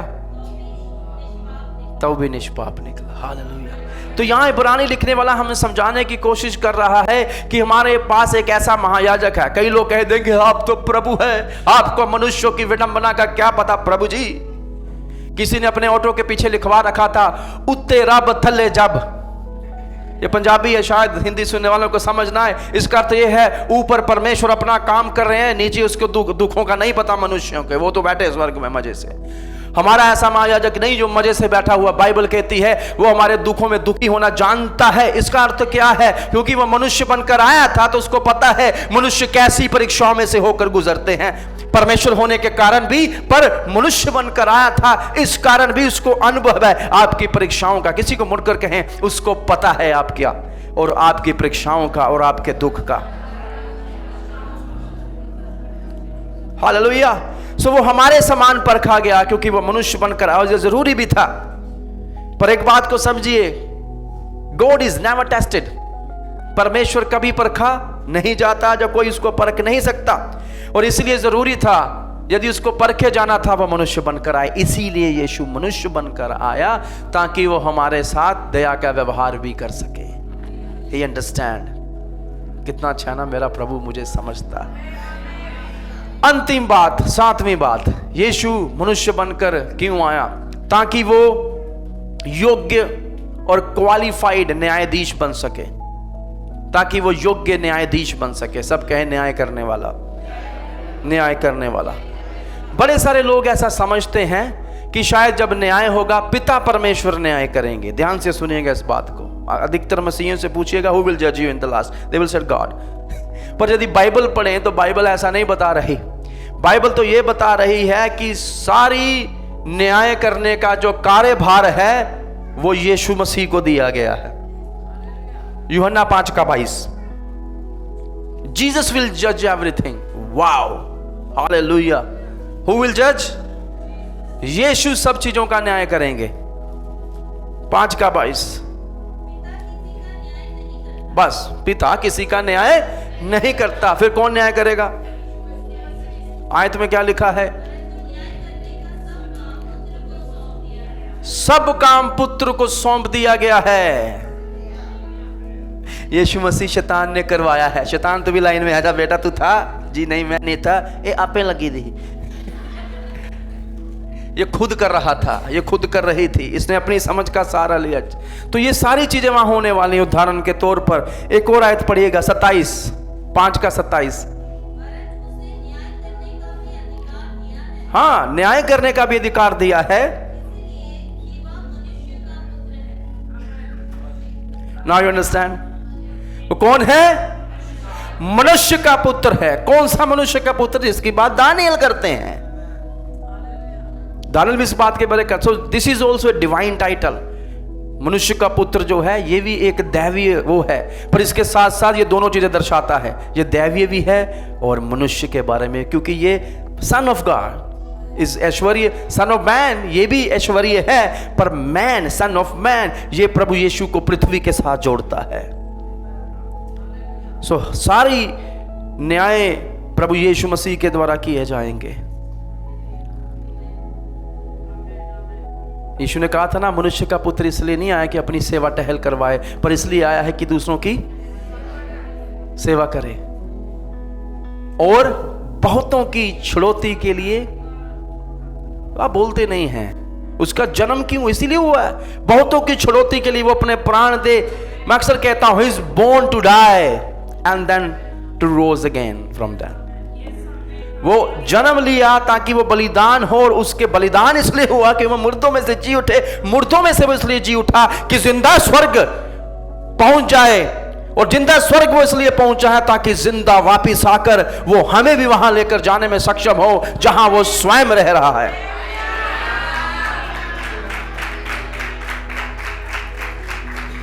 सो वो उसका मनुष्य बनना जरूरी था, उस न्यायाधीश का, ताकि किसी के पास फिर कोई बहाना ना बचे कि प्रभु तो आपको तो पता ही है मनुष्यों की जिंदगी कैसी है, आपको तो पता ही है कितनी दिक्कत होती थी वो सीढ़ियां चढ़ने में। प्रभु आपको तो पता ही है क्रूस उठाना कोई आसान बात है। प्रभु आपको क्या पता जब आपके नाम के कारण लोगों ने मुझे थप्पड़ मारे, मेरी दाढ़ी खींची तो दर्द कैसा हुआ। प्रभु कहेंगे हाँ मुझे तो पता ही नहीं है। वो 14 किलोमीटर तो तू ही चला था क्रूस लेकर, कोड़े तो तुझे ही मारे गए थे। एक और बड़ी अद्भुत बात मैं पिछले दिनों में सीख रहा था, खैर जन्म का समय है, मुझे ये बात नहीं करनी चाहिए पर मैं बता दूंगा।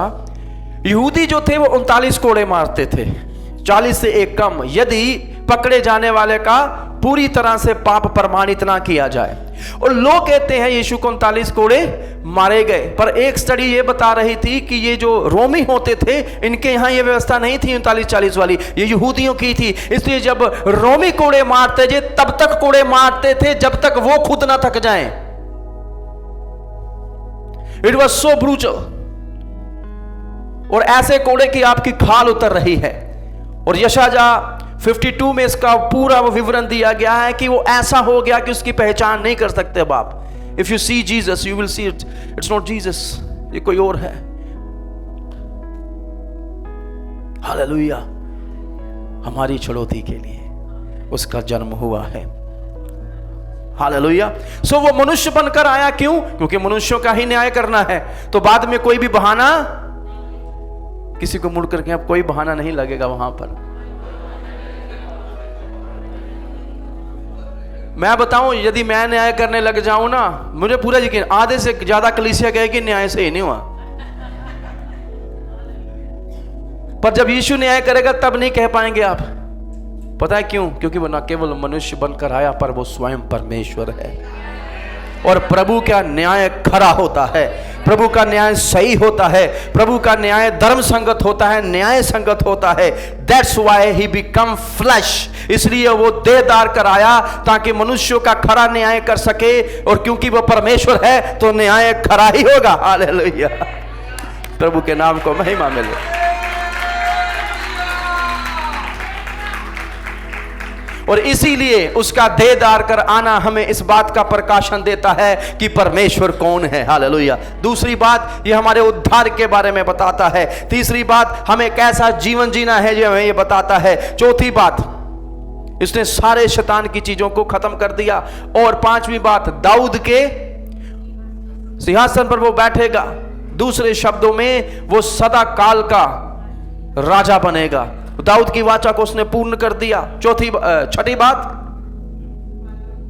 हमारा हमदर्द महायाजक वो बना क्योंकि वो हमारे दुखों को जानता है। और अंतिम बात, वो सच्चा न्यायी ठहरेगा। हालेलुया। वचन देहधारी हुआ और हमारे मध्य में आकर उसने डेरा किया। हालेलुया। मेरा विश्वास आज आपने कुछ जरूर सीखा होगा। और ये बड़े अद्भुत चीजें हैं, बड़े अद्भुत तथ्य हैं जिनको हमें समझना जरूरी है। और आने वाले सप्ताहों में इसे हम मिलकर और गहराई से सीखेंगे। तैयार रखिएगा। अद्भुत प्रकाशन मैं आपके साथ बांटने पर हूं, खोलने पर हूं। हालेलुया। सो व्हेन यू से मैरी क्रिसमस, इसका अर्थ क्या है? प्रभु की सेवा। क्राइसमस, क्रिसमस, इसका अर्थ है रिलीजियस सर्विस फॉर क्राइस्ट, यीशु मसीह के लिए सेवा। हालेलुया। और पर इसका अर्थ यदि हम समझेंगे तो इसका अर्थ है परमेश्वर देहधारी हुआ। Now that's what Christmas is. परमेश्वर स्वर्ग छोड़कर पृथ्वी पर आया मेरे लिए। हालेलुया। वो परमेश्वर पुत्र मनुष्य का पुत्र बना ताकि मनुष्य के पुत्र परमेश्वर के पुत्र पुत्रियां बन जाएं। सुनेंगे वचन पर, पढ़ेंगे वचन पर आशीष हो। आप सबको प्रभु आशीष दे। और जो आज हमारे साथ जुड़े हैं, खुदावन आपको भी बरकत दे। आप जब ये सुनेंगे, मेरा विश्वास है आपके विश्वास में और बढ़ोतरी होगी। इसको दूसरों के साथ बांटें, हमारे साथ जुड़ते रहें ऐसे ही मूल्यवान प्रभावशाली संदेशों को सुनने के लिए। खुदावन आप सबके साथ हो। Merry Christmas. आपको जय मसीह की।